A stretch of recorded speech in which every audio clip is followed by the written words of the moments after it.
I'm Lizzie Harrison for Full Tilt Poker, coming to you from the Rio in Las Vegas. The main event is in full swing. We have under 200 players remaining, and one of them is Full Tilt's own Scott Clements. Scott, congratulations. Thank you very much. So what's this tournament been like for you up to this point?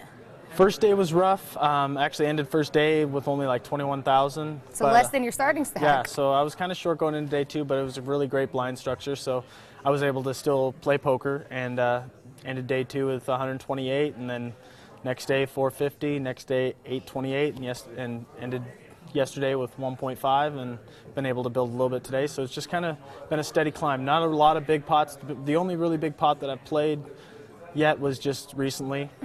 I had queens.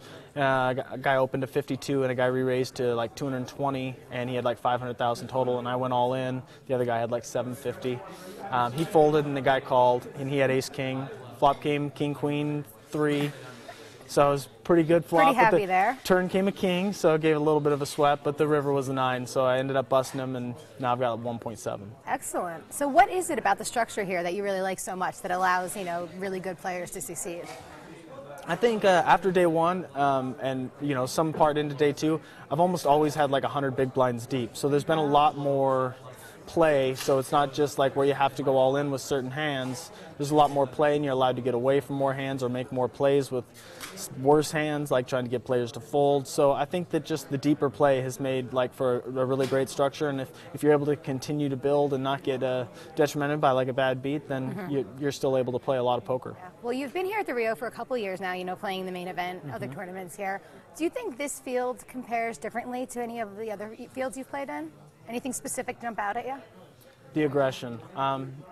Besides like the money bubble day 4, which my table was pretty tight for the most part, except for another I heard player. that took a while. Yeah, there was a player on my right who was aggressive, and like me and him were kind of taking turns taking the pots, but when it got down to the money time, he got to act first, so he was able to take a few more pots, and I had to float him a few times and just try to make it so he wasn't raising every pot, because so many of the other players were just folding and trying to get into the money when they were like 50 out. So, but besides that, it's been almost every hand is like 3-bet. So it's a lot of 4-bets, 5-bets, all sorts of stuff you just don't see as much because there's just not as much play for that. So I think the aggression is what I've noticed is a big difference. Great. Well, thank you very much for stopping by, and good luck in the main event, Scott. Thank you very much.